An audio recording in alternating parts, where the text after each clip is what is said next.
मंजिरीने आखली नवीन चाल, वेदाचा जीव घ्यायचा केला परत प्रयत्न, पण ऐनवेळी मीरा येऊन मंजिरीचा करते पर्दाफाश. मंजिरीच्या विरोधात घेते फार मोठा असा निर्णय. आता इकडे मीरा डायरेक्टच मंजिरीच्या साडकणी कानाखाली वाजवते आणि तिचा असली चेहरा डायरेक्टच घरच्यांसमोर आणते.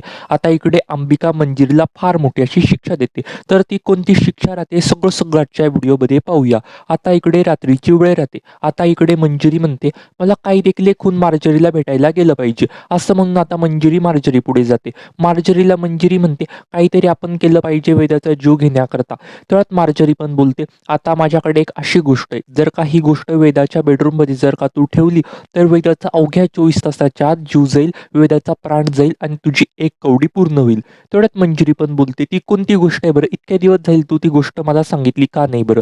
तेवढ्यात मार्जरी पण बोलते, त्याची योग्य वेळ आली नव्हती, त्याची आत्ताच योग्य वेळ आली आहे, म्हणून आता मी ही गोष्ट तुला देऊ शकते. असं म्हणून आता इकडे ही मार्जरी डायरेक्टच मंजिरीला ती गोष्ट देते. आता इकडे मंजिरीला प्रचंड असा आनंद झालेला असतो. आता इकडे मंजिरी डायरेक्टच ती गोष्ट घेऊन वेदाच्या बेडरूममध्ये जाणारच असते. आता मात्र इकडे वेदा पण शाळेतनं आलेली असते. वेदा म्हणते, बावली असं काय करतेस बरं तू? बोल ना तू माझ्याशी. तू का बोलत नाही बरं? तू अचानकच गायब का होत नाही हाय बरं? नाही म्हणजे तू पहिले तर अचानकच गायब व्हायची, अचानक मला दिसायची, पण आता तू हे सगळं का करत नाही आहे बरं? तू घरच्यांसमोर असं सगळं का करत नाही आहे बरं? आता इकडे त्या वेदाला प्रचंड असं टेन्शन आलेलं राहतं, बाहुली का तिच्याशी बोलत नाही म्हणून. आता मात्र इकडे मंजिरी डायरेक्टच वेदाच्या बेडरूममध्ये येते. आता इकडे मंजिरी डायरेक्टच वेदाच्या बेडरूममध्ये येऊन म्हणते, वेदा बाळा हे घे बरं, माझ्याकडे तुझ्यासाठी एक गोष्ट आहे. तर वेदा बोलते, काय झालं बरं आजी, तुझ्याकडे काय आहे बरं? तर आता मंजिरी पण बोलते, हे बघ, हे माझ्याकडे खेळणं आहे, हे अवघ्या 24 तासामध्ये ना डायरेक्ट त्याचे खूप सारे असे खेळणे तयार होऊन जातील. हा एक बॉल आहे, 24 तासामध्ये याचे अनेक बॉल तयार होतील, हा बॉल तुझ्या बेडरूममध्ये ठेव तू. असं म्हणून प्रेक्षकांनो आता इकडे ती मंजिरीनं मुद्दामच ती गोष्ट वेदाच्या बेडरूममध्ये ठेवून देते. आता इकडे वेदाला प्रचंड असा आनंद झालेला असतो. आता मात्र इकडे मीरा बोलते, किती दिवस झाले बरं मी अजिबातच घरी नव्हते, मला सगळ्या घरच्यांची प्रचंड आठवण येत आहे बरं, मला वेदाची आठवण येत आहे. असं म्हणून आता इकडे मीरा पण घरी येते. अथर्वला एक वेळ प्रचंड असा आनंद होतो. अथर्व बोलतो, मीरा बरं झालं बरं तू आली, किती दिवसापासून मी तुझी वाट बघत होतो. तेवढ्यात मीरा पण बोलते, तुम्हाला तर माझी आठवण यायची नाही. तेवढ्यात अथर्व पण बोलतो, असं नाहीये, मला तुझी थोडी थोडी आठवण यायची. आता इकडे मीराला थोडासा आनंद झालेला असतो. मीरा बोलते, ते सगळं जाऊ द्या, माझी वेदा कुठे बरं? मला माझ्या वेदाला भेटायचंय, मला माझ्या वेदाबरोबर गप्पा मारायच्या खूप साऱ्या. तेवढ्यात आता तो पण बोलतो, वेदा तिच्या बेडरूममध्ये आहे बरं. आता प्रेक्षकांनो इकडे मीरा पण तिच्या बेडरूममध्ये जाते आणि वेदाला ती बघते तर काय, ती एकटी त्या बावलीशी बोलू लागत असते. वेदा म्हणते, अगं बावली तू गायब हो ना, एक वेळेस गायब झाली तशी परत तू गायब होऊन दाखव ना मला. घरातले कोणी पण माझ्या बोलण्यावर विश्वास ठेवत नाहीये, तू परत गायब हो ना. आता प्रेक्षकांनो इकडे मीराला थोडासा धक्का लागतो. मीरा बोलते, वेदा असं सगळं काय बोलते बरं? बावली गायब होते म्हणजे हे सगळं काय चाललं आहे बरं? अघोरी विद्या तर कोणी नाही केली त्या बावलीवरती, असं थोडं त्या मीराला मनातनं वाटत असतं. आता मात्र इकडे ती मीरा जाते वेदाकडे. मीरा म्हणते वेदाला, वेदा बाळा इकडे बघ बरं, मागे कोण आलंय? आता इकडे वेदा पण पाहते तर काय, तिथे मीरा असते. आता इकडे वेदाला प्रचंड असा आनंद होतो. वेदा बोलते, आई तू आली, बरं झालं बरं तू आली, किती दिवसापासून मी, किती वर्षापासून तुझी वाट बघत होते बरं. तेवढ्यात मीरा पण बोलते, किती वर्षापासून म्हणजे? आता तर मी थोडे 10-15 दिवसच तर घराच्या बाहेर होते. अगं आई मला एक एक मिनिटं एक एक वर्षासारखा वाटत होता. किती दिवस झाले बरं तू घराच्या बाहेर होती, मला तुझी किती आठवण येत होती, मला तुला किती साऱ्या गोष्टी सांगायच्या आहे बरं. तेवढ्यात मीरा पण बोलते, कोणत्या गोष्टी सांगायच्या आहे बरं? तेवढ्यात वेदा पण बोलते, ही बघ ही बाहुली ना अचानक गायब होऊन जाते आणि ही बाहुली नंतर ना अचानकच प्रकट होऊन जाते, असं सगळं होतं या बाहुली बरोबर. प्रेक्षकांना त्याच्याने मीराला एक वेळ एकदम मोठा असा धक्का लागतो. मीरा बोलते, ही बाहुली तुला वेदा बाळा कोणी दिली बरं? तेवढ्यात वेदा पण बोलते, ही बाहुली ना मला आजीनी दिली. आता प्रेक्षकांना इकडे मीराला ना खात्री पटलेली राहते, त्या बाहुलीमध्ये नक्कीच काहीतरी काळं बेरं आहे. कारण की मीरा कित्येक वर्षापासून गावी राहिलेली राहते आणि मीराला सगळ्या शूनाच्या गोष्टी पण माहिती राहतात. कारण शूनत काय जादू करतो काही ते सगळं मीराला माहिती राहतं. आता इकडे मीराला पण खात्री पटलेली राहते, याच्यावरती कोणते अघोरी विद्या केलेली आहे. तर आता मीरा पण बोलते, वेदा बाळा ही बाहुली माझ्याकडे दे बरं. असं म्हणून प्रेक्षकांनो आता इकडे ती तिच्याकडनं बाहुली घेऊन डायरेक्टच मंजिरीच्या बेडरूम मध्ये जाते. तेवढ्यात मंजिरी पण बोलते, मीरा आली तू, बरं झालं बरं आली, कुठे गेली होती बरं तू? अनन्या तुला कुठे घेऊन गेली होती? तेवढ्यात मीरा पण बोलते, मला तुमच्याशी फार महत्त्वाचं सांगायचं आहे बरं. तेवढ्यात मंजिरी पण बोलते, काय सांगायचंय तुला बरं? ही बाहुली तुम्हाला आठवते का? ही बाहुली फार जुनी आहे, याच्यावरती अघोरी विद्या केली आहे तुम्ही. प्रेक्षकांनो त्याच्याने मंजिरीला एक एकदम मोठासा धक्का लागतो. मंजिरी बोलते, मी याच्यावर अघोरी विद्या कशाला करू बरं? हे सगळं काय बोलते बरं तू? तेवढ्यात मीरा पण बोलते, मला सगळं कळालेलं आहे. आता बघा मी काय करते. आता प्रेक्षकांना ही मीरा मुद्दामच खोटं बोलते. मीराला काही देखील एक माहिती नसतं. पण मीराला त्या थोडासा मंजिरीवरती डाऊट आलेला राहतो.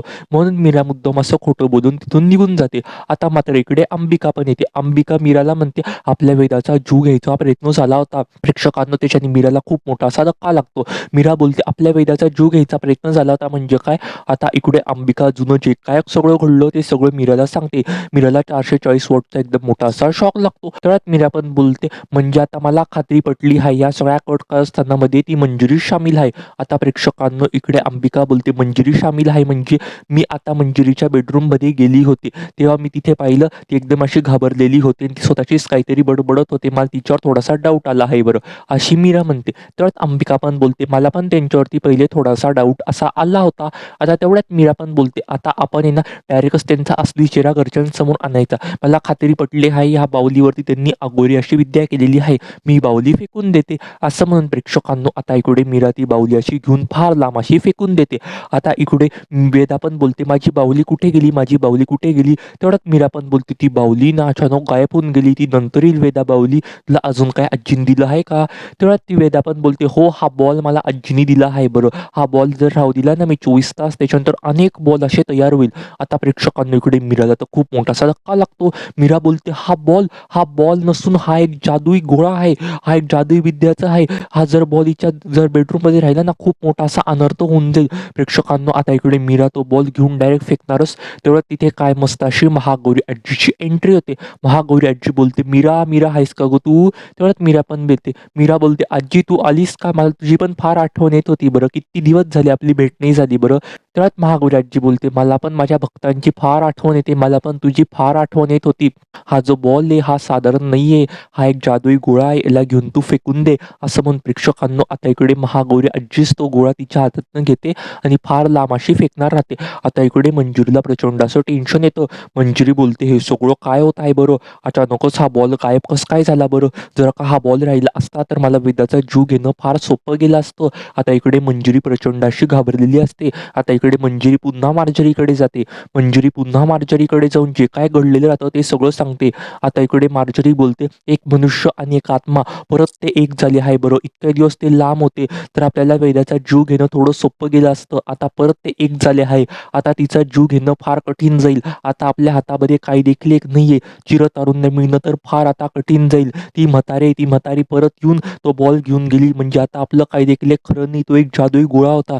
जर का तो जादुई गोळा तुला भेटला नाही ना तर त्याच्याने तुझा पण जीव जाऊ शकतो. मंजिरी प्रेक्षकांना आता इकडे मंजिरीला प्रचंड धक्का लागतो. मंजिरी बोलते, माझा काय जीव जाईल बरं? आपण तर तो वेदाचा जीव जाण्याकरता तो बॉल आणला होता ना. तेवढ्यात आता मार्जरी पण बोलते, वेदाचा जीव जाण्याकरता नाही, त्याच्यामध्ये एकाचा जीव अडकलेला आहे त्या बॉलमध्ये. म्हणजे तो एक बॉल असा आहे, जर का त्या बॉलने आपण त्या व्यक्तीचा जर जीव घेतला नाही ना, ज्या व्यक्ती तो बॉल त्या व्यक्तीच्या बेडरूममध्ये किंवा अनेक ठिकाणी ठेवलेला राहील ना, तिथे त्याचा जीव जाईल. म्हणजे आता तो बॉल तिथे तू ठेवला होता म्हणजे आता तुझा जीव जाईल. प्रेक्षकांना इकडे आता मंजिरीला प्रचंड धक्का लागतो. मंजिरी बोलते, याच्यावर काही उपाय आहे का? तेवढ्याच मार्जरी पण बोलते, याच्यावरती फक्त एकच उपाय, तुला तो बॉल घेऊन स्वतः नष्ट करावा लागेल. आता इकडे मंजिरीला प्रचंड टेन्शन आलेलं राहतं. मंजिरी ह्याच विचारामध्ये पडलेली राहते, तो बॉल कुठून मिळेल बरं? आणि तो बॉल मिळाल्यावरती त्या बॉलला मला नष्ट करून टाकायचं आहे. आता इकडे मंजिरी प्रचंड अशी घाबरलेली राहते. आता पुढे काय करायचं काय नाही त्याच विचारामध्ये ती अशी पडलेली राहते.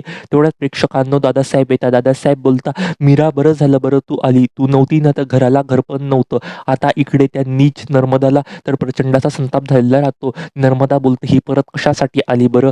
आता नर्मदा प्रचंड अशी घाबरलेली पण राहते, तिला तिच्यावर संताप पण आलेला राहतो. आता इकडे नर्मदा नवीन तिचा प्लॅन सांगणार राहते मीराला त्रास देण्याकरता. आता तो नर्मदाचा कोणता प्लॅन आहे आणि इकडे आता मंजिरीचा जीव जाईल का नाही हे सगळं पाहणं फारच रंजक ठरणार आहे.